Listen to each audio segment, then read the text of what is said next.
Greetings from Stanford University. I'm Bill Barnett, professor at the Stanford Graduate School of Business and the Stanford Doerr School of Sustainability. I'm Ingrid Ackermann, an undergrad in the School of Engineering. And we have with us here today Dan Iancu, who is a professor at the Graduate School of Business. And Dan, we just had this past weekend a conference on operations in information technology and environmental sustainability. And what did you think about the conference? Well, I think it was awesome, but I'm subjective because I organized it. So kidding aside, I think it was a very well-attended conference and people were extremely well engaged. And we had talks spanning a huge variety of topics from energy and purchase power agreements to fashion and how can fashion become more sustainable, and ecosystem services, and how do we think about valuing ecosystem services and paying for those services, making sure that the people who can generate more such services, preserve water and biodiversity, are actually getting compensated for it. I see. I was going to ask about that. So a topic like fashion, I think all of our listeners would know what you're getting at there. Mm-hmm. But ecosystem services is a bit of a buzzword. Maybe you could delve into that a little more, explain to our listeners what you mean by that. I'm happy to. Ironically, that was the talk given by someone who's outside our community, our very own Gretchen Daly, who's a biologist, and she's the one doing this kind of research.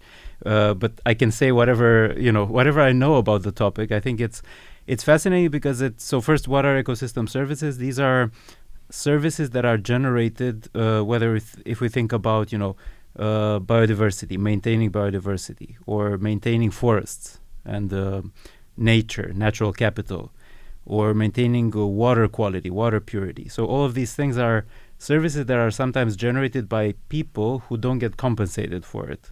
So it may be that, farmers who adopt particular practices, and use less fertilizer or fewer pesticides so that the waters are cleaner, or they don't deforest. So then, that preserves sort of a lot of these natural resources are preserved, and that benefits people downstream.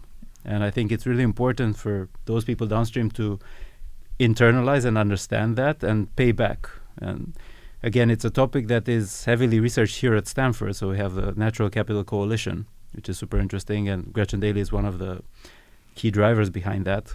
And our community, meaning more business and operations, I think it's good for us to become aware of some of that research and get more engaged with that. Another topic covered at the conference was supply chains and how they relate to sustainability. Do you mind talking about your takeaways there? Sure. That's a very broad topic because obviously many supply chains and many aspects of supply chains are directly relevant to sustainability. For instance, going back to the example of fashion, there was a very interesting talk. It's very easy to think about fashion, let's say, what is sustainable in fashion? So you can think of waste. Waste is really bad. We don't want to avoid waste. And there is a lot of waste when people go through, different clothes or different items of apparel and not use it much. So the question is whether certain practices that have been talked about, like extra manufacturing flexibility, being able to respond faster to new demand, or upcycling or recycling, whether these things are actually beneficial. And this research is showing that you have to think carefully about these kind of interventions because they may not always help. For instance, if you introduce the possibility of upcycling, so in a way you make the waste more valuable because you can actually do something else with the waste. You can turn that material into something else. And now all of a sudden, because of that, you might actually acquire more raw materials, simply because in case you don't use that raw material, you still have better chances of doing something valuable with it outside. So just because of having the possibility of upcycling, you might actually purchase more raw materials and waste more overall.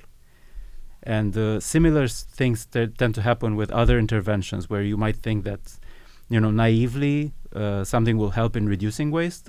But if you think about the actions of rational players, in the end, they might not help as far as waste is concerned. So you have to combine those interventions with policy or with various penalties, because sometimes just incentives will not cut it. Well, that's interesting. For years, the operations world was enamored by the fast fashion movement.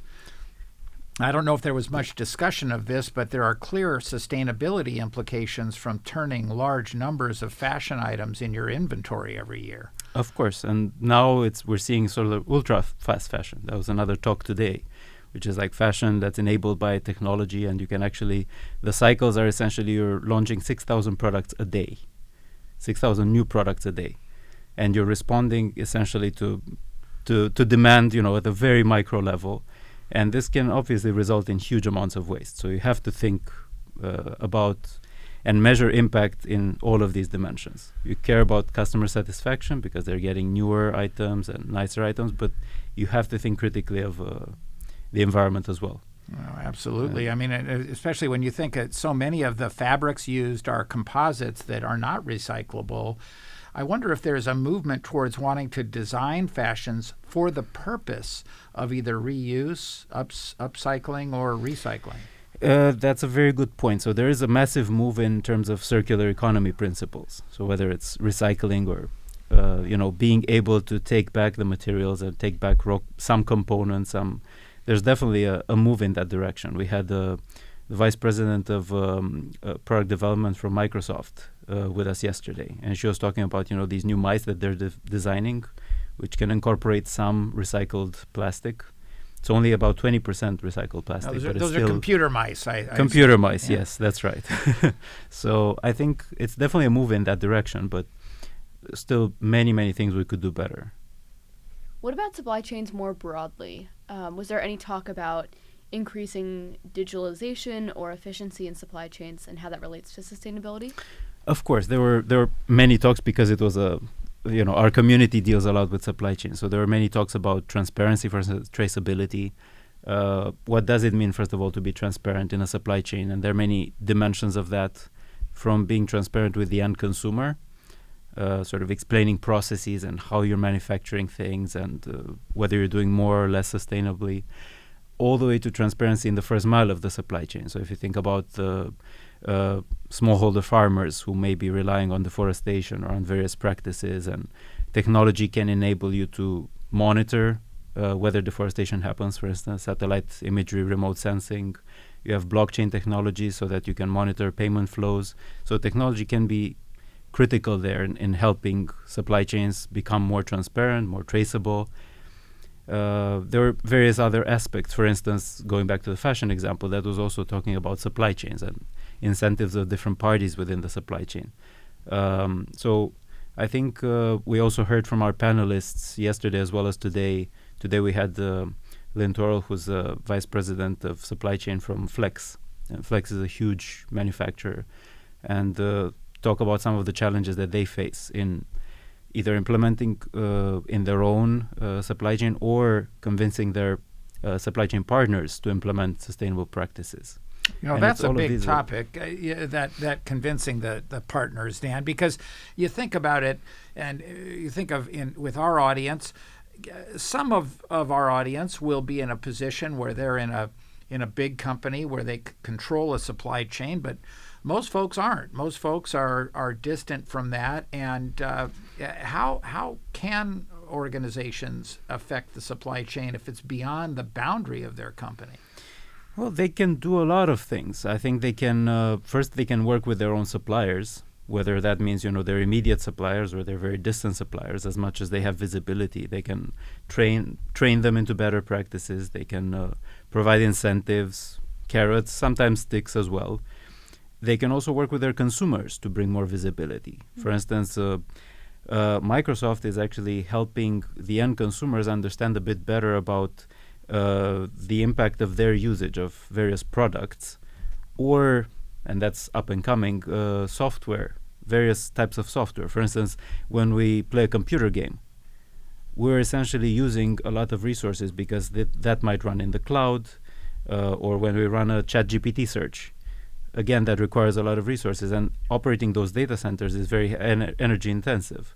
So end consumers would normally not think about that. But I think with new tools, you can actually get more transparency and make consumers understand the impact of their own use. That's interesting. And I think that shines light in, because obviously when you talk about carbon emissions, for instance, scope 1 and 2 are easy to disclose, but they're usually 10 to 15 to 20% maybe of a company's emissions. Scope 3 is a lot harder, and that's where you have most of the emissions. And that happens upstream, so with the suppliers, or downstream with the use of the devices. Sure. Would you mind helping our audience understand the definitions of the Scope 1, Scope 2, and Scope 3, just briefly, please? Sure. So Scope 1 is essentially the company's own processes and manufacturing and production. Scope 2 roughly is energy that the company buys and uses.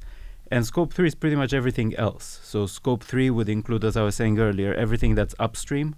So everything that's related to sourcing materials that go into your products, so things that happen in your supply chain upstream, and also downstream. So if you think about, someone using a dishwasher or someone using a washing machine, those are emissions that happen downstream from the manufacturer. So it's the end consumer really using that machine, and all of that constitutes Scope 3 for the company that produces.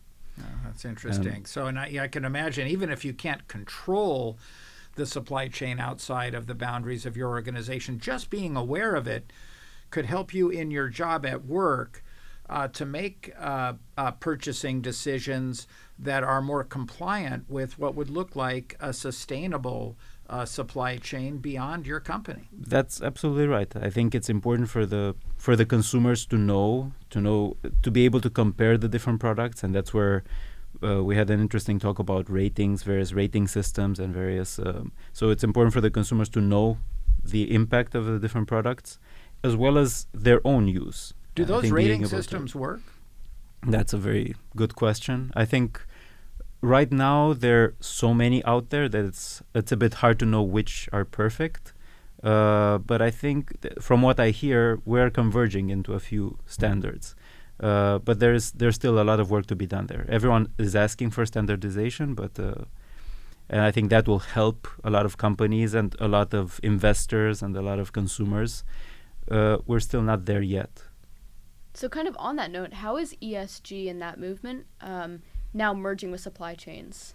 So we had actually a session today on ESG and supply chains. That was the title of the session. So there were... And maybe define ESG for the audience. So ESG stands for environment, social, and governance. So social responsibility and governance. So there are three pillars which are normally not talked about or have not been talked about in the business world, where everyone is so focused on shareholder value and profits. But now there's a wide recognition that we have to look at these other dimensions of performance. And there are various ratings companies that look at ESG. Each pillar, by the way, has something like 12 to 15 metrics. So we're talking overall about, I think it was 47 different metrics. Don't cite me on that. It's not my research.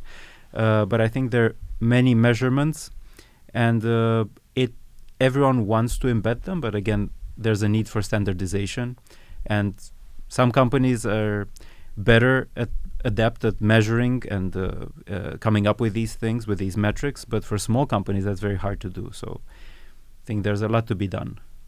And is this movement kind of coming into the supply chain space? It very much is, yes. And I think there's a recognition that we need to think about supply chains as far as ESG ratings are concerned. It's very much associated also with the scope 1, 2, 3 discussion that we had.